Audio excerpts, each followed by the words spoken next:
someone in this photo has an evil secret by the homie Mrballen. It looked like a really nice family photo. But the crazy part is, though, I don't know what's going on. I'm just about to assume. Hey, family be the ones who will screw you over, real talk. It's crazy how the meaning for that word really changed from like when you like a kid to when you get older and you realize like, bro, blood don't even mean that much sometimes. That's crazy. I don't even know what's going on. I'm just assuming right now. But I say all that to say I think I know who the evil person in this picture is. I ain't gonna say nothing though. Go check out the original video. Link will be in the description below, but let's go. Fair warning, the ending to this story is very abrupt and very upsetting. But before we get into today's story, if you're a fan of the strange, dark, and mysterious delivered in story format, then you've come to the right place because that's all we do, and we upload once or twice every week. So if that's of interest to you, please offer to curl the like button's hair for their wedding, but then repeatedly touch the top of their ear with the curling iron. Also, please subscribe to our channel and turn on all notifications so you don't miss any of our weekly I'm used uploads. to it. All right, let's get into today's story.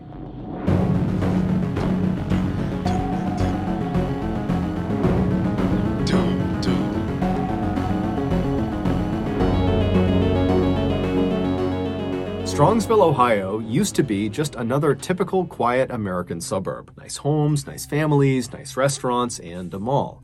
But in late 2017, a discovery was made in Strongsville that put this town on the map in the worst way possible. To understand this discovery, we need to go back to early 2016 when this town's nightmare began. In early 2016, two longtime Strongsville residents, Bruce and Melinda Pleskovic, received some very exciting news. Their 20-year-old daughter named Anna and her 20-year-old fiance named Jeff had just told them they were expecting a baby girl. And so Bruce and Melinda were totally excited about the prospect of finally becoming grandparents, but at the same time, they knew Anna and Jeff did not have very much money. Anna still lived at home with Bruce and Melinda. She did have a job, but she made very little money. She was a waitress at a local Applebee's restaurant. And as for Jeff, he had a better job working as a service technician for a heating and air company, but he didn't have enough money to support him and Anna. In fact, he didn't even have enough money to move out of his parents' home. He was still living with them on the other side of Strongsville. And so this couple, they're really excited about their baby, but Bruce and Melinda are thinking, you know, we really got to find a way to support them because they are just not prepared for this first child. And so Bruce and Melinda, they talked it over and they decided the best way to support this young couple was to tell their daughter if she wanted to, she could invite Jeff to come stay at their house. That way the two of them could be together, and once they had their daughter, Bruce and Melinda could be the great-grandparents and help take care of the baby. And in general, this would allow the couple to just continue to save money and move out when they were ready. And so when they told Anna they were willing to do this, Anna was so happy, she was so grateful. She called Jeff, and Jeff was equally. Which is good, because 20 is young. I hate hearing them stories. Like, I used to see it all the time with my family. Stop putting your kids out so damn early. It's stupid. I get it. If he just sitting around playing Halo all day, jacking off, ain't doing nothing, I get it. Hey, bro, you got to get up and do something. But if they legit doing something, man, let them stay there and stack bread. Chill out. Stop rushing people out in this world. This world hard as hell, and you know it. Don't throw them out there like that. That's stupid. That's your damn kid. Man, my cousin was at 16. Mom's had her working, paying half the rent. Crazy, y'all. Don't look at me like my family only one was with some venom in it. Boy, I know your circle bad too.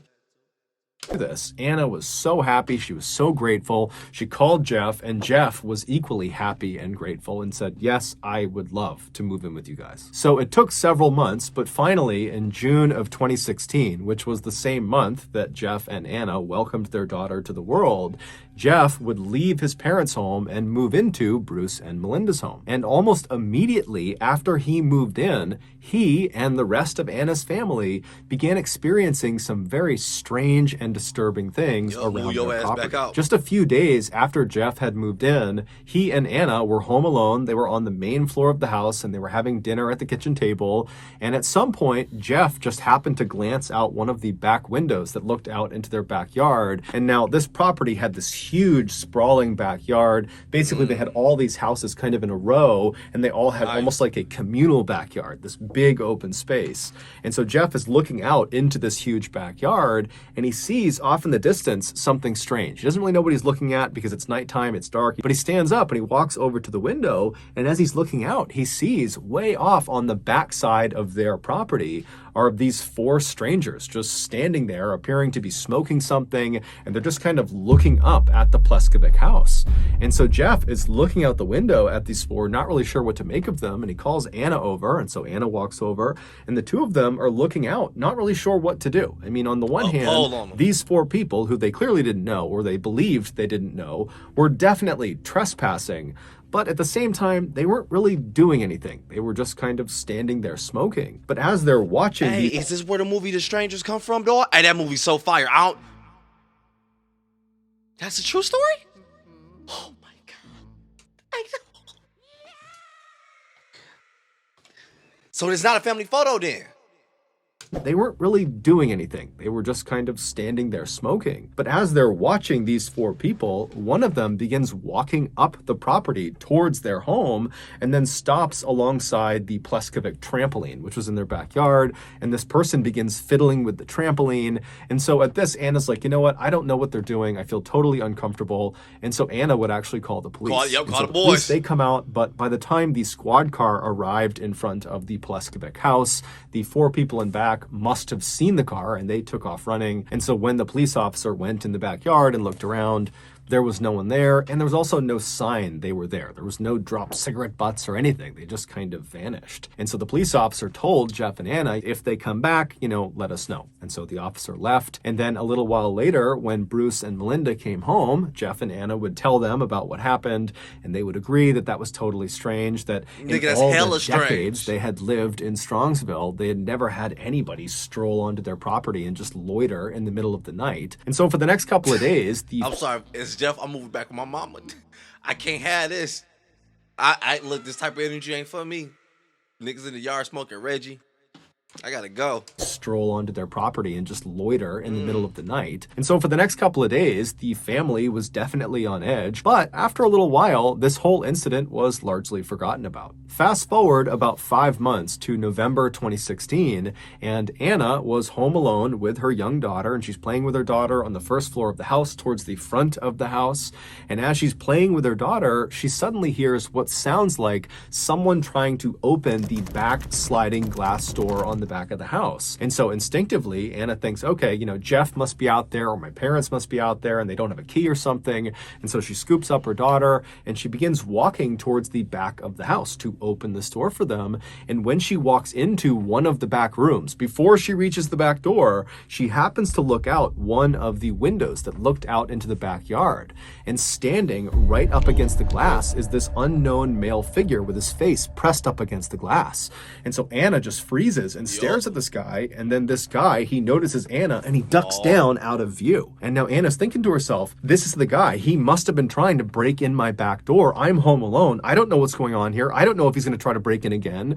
And so she just turns and runs back towards the front of the house. She runs upstairs. She goes in a bedroom. She locks the door and she calls the police. But by the time the police come out there and they look around, they can't find this unknown figure that was at the back of the house. And there's no sign of an attempted forced entry. And so unfortunately, they told her, look, I'm sure this was very traumatic for you, but there's really nothing we can do. She better not stay there by herself. To suggest who did this.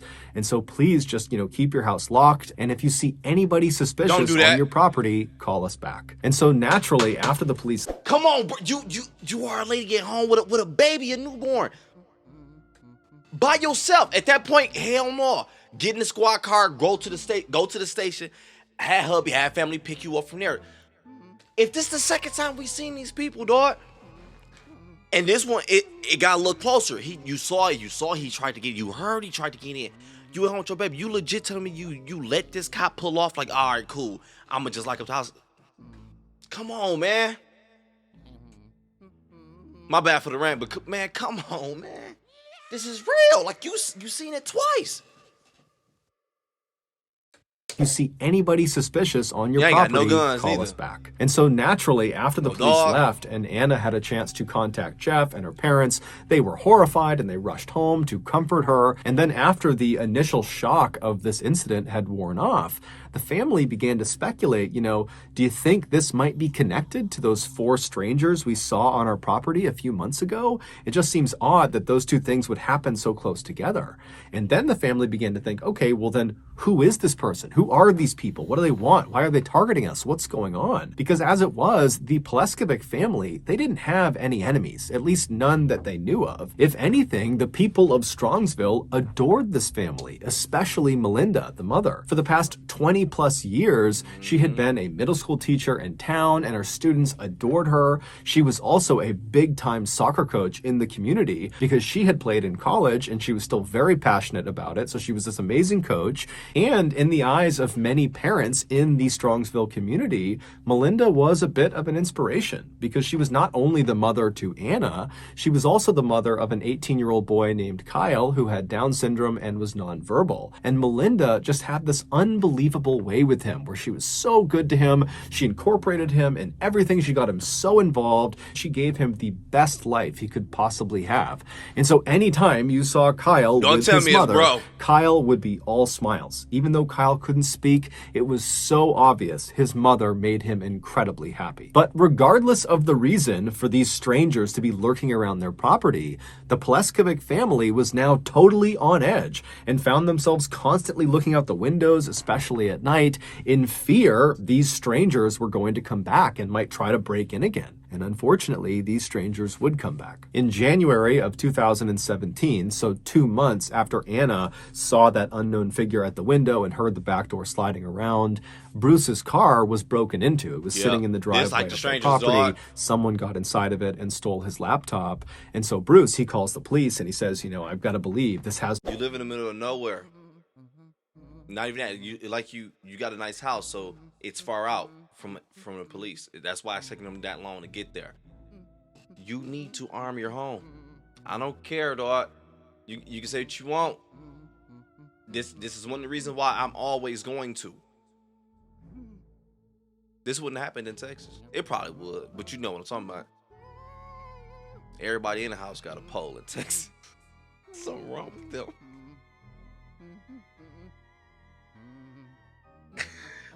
What ain't Texas was the only state I ever went to the gun range, and bro had his daughter there. But she was doing this shit. I was like, bro, she like 7. But it was dope. She knew what she was doing. That's crazy, dog.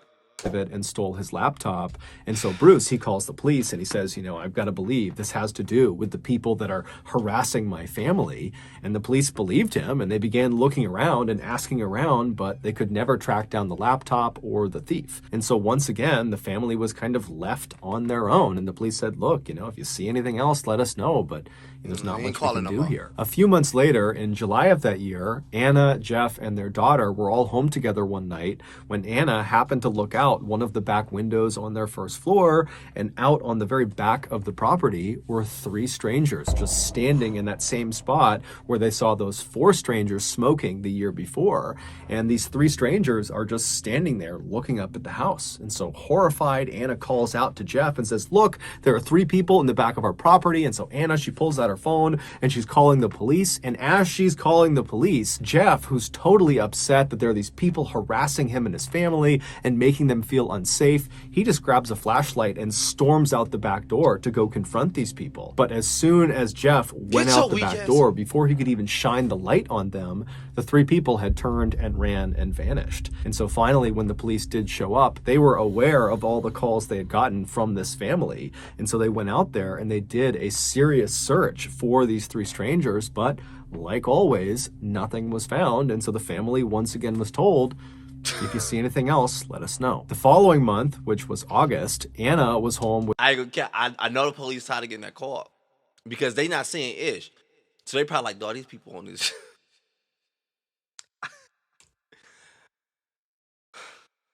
If you see anything else, let us know. The following month, which was August, Anna was home with her daughter, along with her mother, who was upstairs. And as Anna is in the front of the house in the playroom with her daughter, she hears the sound of somebody trying to open that back sliding door. And now immediately her radar is up because she knows what happened the last time she heard the sound. There was that person in the window. Get the phone. But she's thinking, okay, I can't just immediately call the police. I need to at least look and see if there's someone that I know at the back door. And so she scoops her daughter up, she stands up, and she walks around to the edge of the room she's in, and she kind of peeks her head down this hallway that will give her a clear view of this backsliding glass door. And once she finally has a full view of whoever is there, she screams because there are two large adults, as she would say, standing at the back door trying to force open this door. And so when she screams, these two strangers, they hear it, they turn around and they run. And Melinda, she was upstairs, she hears her daughter screaming, she comes flying downstairs. She's trying to figure out what's going on. Anna is hysterical, the baby's crying. And so Melinda actually calls the police about what her daughter has just seen. The police come out, they search the property, they can't find anyone. And so again, the police leave and they tell the family, look, I'm sorry this is happening to you, but we can't do anything. So please just let us know if anything else happens and we'll be out here as soon as we can. We're bound to catch these people, but right now we just don't have much to operate on. You don't get tired of that. Hey, when your life is in fear, when you in fear for your life like that, that's a strong ass feeling, dog. Been in it twice, maybe 3 times, dog. When you in that situation where it's fight or flight, it's kill or be killed. I ain't never been in that situation. I ain't never been kill or be killed. You know what I'm talking about when you got to fight for your life. You never ever want to be in it again. So you would think after the 3rd time, sound like a preacher out here, you got some protection for the home. Especially if the ladies keep staying home with a baby. We can, we're bound to catch these people, but right now we just don't have much to operate on. The following month, which was September, one of Melinda's car keys would go missing, and whoever had these keys, whoever had stolen these keys, would use it to randomly start Melinda's car in the middle of the night. And they also used it to set off her car alarm at odd hours of the night. And then also during this time frame that her keys were missing, they also discovered that there were nails jammed into the tires of Bruce's car. And so of course, the family calls the police and tells them about what's going on, but the police can't do anything. And so very frustrated, Melinda actually takes to Facebook and posts that someone's stolen her keys and please just give them back. And just overall, she's pleading with whoever is harassing her. Hey, tell them about the 4 people that keep popping up at your house every month. They patient as hell too. I'm not getting this, dog. I'm really not. I'm not getting this. I'm really not. I don't know where the story going, but this shit I'm not getting it. I'm really not. I ain't got no other words to say. I really not. Come on. Very frustrated, Melinda actually takes to Facebook and posts that someone's stolen her keys and please just give them back. And just overall, she's pleading with whoever is harassing her family to just leave them alone. But unfortunately, this post would not do anything. The harassment would continue. A month later, on October 19th, Jeff was home alone when he heard the sound of the backsliding glass door rattling. And now he knows that every time this has been heard by Anna, that there's always some stranger at the back door. And so Jeff grabs the family dog and he very carefully turns and looks down that hallway towards the back door to see who this is. And right as he pokes his head out, he sees there's this large adult figure with a hood up trying to open this back door. And so the dog sees this person and starts barking and running towards the door. Jeff runs after the dog, and this big person outside who's trying to break in, he sees the dog, he sees Jeff running, and he turns and he runs away. And so Jeff and the dog, they stay inside the house and they watch this guy just take off across the property and disappear into the trees. And Jeff would call the police, but like always, the police came out and there just was nothing they could do. 4 days later, on October 23rd, Jeff, along with his... The police, I know they every time I get the call, these niggas. They gotta say that at this point. These niggas, dog. Nothing they could do. 4 days later, on October 23rd, Jeff, along with his young daughter and Bruce, they went to the local Applebee's where Anna worked to have dinner there and have Anna wait on them.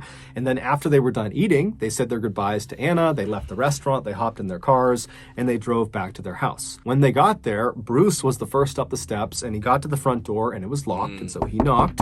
And Kyle, his son, he came and unlocked the door. Bruce went inside, followed closely behind by Jeff, who was holding his daughter. They get inside, and Bruce walks through the house to the back of the house where the kitchen is. He flips on the lights, and there's something on the kitchen floor. And when Jeff sees it, he immediately turns around and runs out of the house carrying his daughter. He grabs Kyle along the way and just takes them straight out of the house. And then once Jeff was outside, he called 911. And when you listen to his 911 call, it sounds like Jeff is unable to process what he has just seen. 911, what's the address of your emergency? Somebody's been attacked in my house. Somebody's been what? Attacked. They attacked who? Who was attacked? Mel Pleskovic. Mel Pleskovic was attacked. He was attacked by whom? Do you know? She was. No, we just came home. She's on the kitchen floor. Jeff and Bruce had just discovered Melinda lying on the kitchen floor. She's not dead. She'd been stabbed over 35 times and shot 3 times. She would be rushed to the hospital, but she would die that night. Although the family was in shock and couldn't even begin to process what had just happened, they were all acutely aware that whoever had done this to Melinda had to be connected to all of these strange and suspicious people that had been lurking around their property for the better part of 2 years. In fact, literally after Jeff had called 911, Bruce was inside in the kitchen kneeling next to his dying wife, and he called 911 and he would tell the dispatcher that the Strongsville Police Department really dropped the ball. 911, what city is the emergency in? Please come to 1 for Blazing Star. I think my wife's dead. Someone, we've had people breaking into our f***ing house, sir, and now someone f***ing killed Exactly. Sir, tell me the city you need to talk to. Strongsville, Ohio. Okay, you need to be transferred. Don't hang up. 911, what's the city of your emergency? Strongsville, Ohio. We have people on the way already. What's the address? For Blazing Star. I think someone killed my wife. You think someone killed your wife? Yeah, it looks like she has stab wounds on her back. We've had people trying to break into our house all year. Stealing. Sir, I need to ask you questions, okay? Are you there right now? I just got in the door with my new son-in-law. My son Kyle was here with her. Sir, what I want you to do is walk outside. The Strongsville Police Department would come out in force for this case, and they would solve it in just 4 days. Let's and go. when they went public with who killed Melinda, no one could believe it. Back on October 23rd, so this was the night Melinda was discovered, Jeff, along with his young daughter and Melinda and her son Kyle, they were all together in the house. And at some point, Jeff had put his daughter down in her playpen and then went into the kitchen where Melinda was. And he walked up to her, pulled out a knife, and stabbed her over 35 times. And then when Melinda fell to the ground, Jeff drew a gun and shot her 3 additional times to make sure she was dead. Now, while he was doing this, his daughter is literally just a few feet away, and Kyle, presumably, is also right nearby. But he has no way of understanding what's happening to his mother. And so with these 2 totally innocent lives just right nearby, Jeff would clean off his weapons, and he'd take off his bloody clothes, and he would hide them inside of his car, and then he would just scoop up his daughter, and he would leave the house, leaving Kyle alone in the house with his dying mother in the kitchen, just leaves him there. I knew it. Now it makes sense. Now it makes sense why he played Superman and run outside with a flashlight like he was gonna do something. You the reason why the people out there.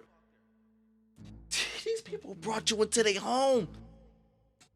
Cause your little young ass fucked up and had a baby and ain't got no money. We opened the door for you. Here's some help. That's crazy, dog. People ain't shit. Dog. Legit offered you all that. Hey, we got more to go. Maybe something happened. I don't know. Let me not jump to conclusions. This shit is goofy. And this is exactly why you legit can't. And this is exactly why you legit cannot trust people. This is exactly why it sucks that if I see you even with a baby on the road hitchhiking, I gotta zoom past your ass. Cause you can't trust people, dog.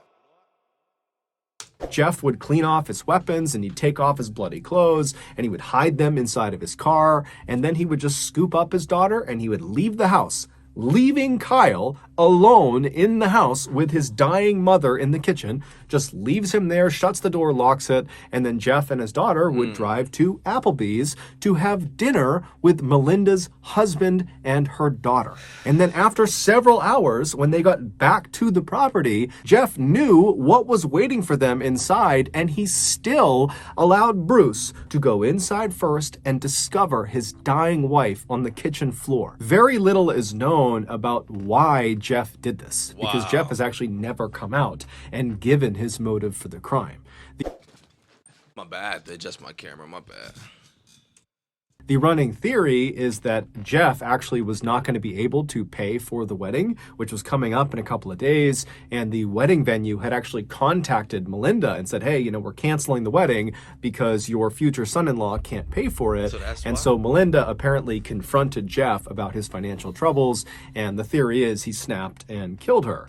However, that can't possibly be the entire story for why he did this, because it would turn out Jeff was found to be responsible for literally every single suspicious event that had taken place around the Pleskovic property leading up to the attack. Meaning, every time they had seen strangers lurking around their property or people trying to break into their house, that had been because of Jeff. Either it was literally Jeff outside being one of these suspicious people, or he had asked friends or hired someone or groups of people to pretend to be suspicious people on the property, or Jeff had been the only person to see these suspicious people, and then miraculously when other people attempted to look outside, they were gone. And so obviously Jeff was lying. And so I actually had the opportunity to speak with one of Jeff's childhood friends who was actually living roughly in the Strongsville area when this horrible murder took place. And what this person told me is that what is kind of generally accepted as why Jeff did this, according to the people in Strongsville,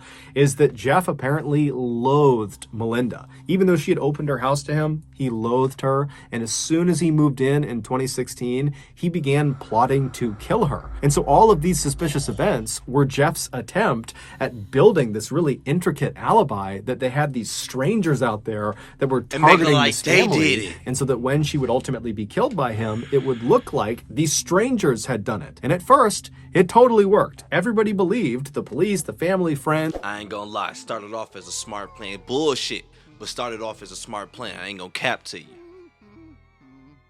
But you gave it away for me when it was like you ran out there with the flashlight all big boy. I was like, Cap. That's Cap. You wasn't scared, huh? You gotta read people, dog. Man, that's crazy to me, dog. Had done it. And at first, it totally worked. Everybody believed, the police, the family, friends, that strangers had broken into the house and killed Melinda. In fact, there was so little suspicion on Jeff after her murder that Jeff actually served as a pallbearer in Melinda's funeral. But ultimately, the police would discover the knife and some bloody clothes in the back of Jeff's car, and so they would arrest him, and they would present this mountain of evidence against him, and Jeff would confess to killing Melinda. However, he wouldn't give any additional information about the crime. He would just basically say, yes, I did kill her. He would also never give an apology or explanation to the family. He would ultimately be sentenced to life in prison with the opportunity for parole after 33 years. During Jeff's trial, there was this totally heartbreaking moment when Bruce, Melinda's husband, spoke. And he would say their son, Kyle, does not understand that his mother is gone. And so now, every time they go out to eat, which is something Kyle really likes to do and he used to love doing with his mother, he'll just sit and stare out the window, eagerly expecting his mother to show up any minute. But of course, she never does. So that's going to do it, guys. If you got something out of today's episode and you haven't done this already, please offer to curl the like button's hair for their wedding, but then repeatedly touch the top of their ear with the curling iron. Also, please subscribe to our channel and turn on all notifications so you don't miss any of our weekly 1 or 2 video uploads. With that blue magic, if you know, you know. Damn hot comb. Peep though, that's crazy, man. Man, I'm not even surprised. I'm not shocked. Remember how we talked about at the beginning? It's crazy how family do. Like, I've seen some crazy effed up ish happen within my own family, own siblings. Like, it's legit crazy how. And the part that really scared you, and I know he was like kind of married in, sexed in, whatever, however you want to put it. Still though, y'all made a baby. That was that baby grandma. That's your baby grandma. It's crazy because now she ain't just offer a helping hand. She reached out and grabbed your hand, pulled you in. Here go a lot of help. And when it comes to family, dog, the scary part is, for one, you don't expect it. It's sad when it get to a point you expect it, but it's unexpected. It's like, damn, this is the one who loved me. You know what I'm saying? This the one that I legit gave the shirt off my back for. And the scariest part is on your end, because you know why? You know it's coming. You know in your heart, because you're not like that person. You gonna forgive, and you gonna keep on loving. You gonna keep on bringing that person back and showing that you love. And you know in your head they gonna do the same shit they already did. It's just gonna get worse and worse and worse. They just gonna keep on doing it. And it sucks because it's hard to stop it, dog. I've been in this situation, dog. It's hard to stop it. You just keep on loving them, keep on trying to get them to understand. Boom, it happened again. Over. When I say I seen some fucked up shit, excuse my language, within my own household, dog. It's crazy. That's supposed to be your people. This is where I come lay my head. This is where you lay your head at. You should be so comfortable. Man. I remember sleeping with my own wallet in my pocket, dog. Shit get crazy. Hey, don't look at me judging me, because it's some issue in your family. You know it. You human too, right? Yeah. You may be lucky. You may got one of them super duper perfect Cosby families, TV families. I don't know. My family is amazing. Don't get me wrong. It's dope. Like, my family is really amazing, but it happened, dog. That's sad. I knew. I put it was Jeff when they said he ran out with that flashlight. Let's cheer up a bit. That's crazy. This one ain't shocked me. I think it's because the family I come from. This one ain't shocked me. It's effed up, but it ain't even shocked me. If you enjoyed the video though, go ahead and hit that like button for me. I appreciate that. We already about to hit 5K. That's crazy. I rocks with y'all. That's crazy. I know I talk too much. Hey, I'm out.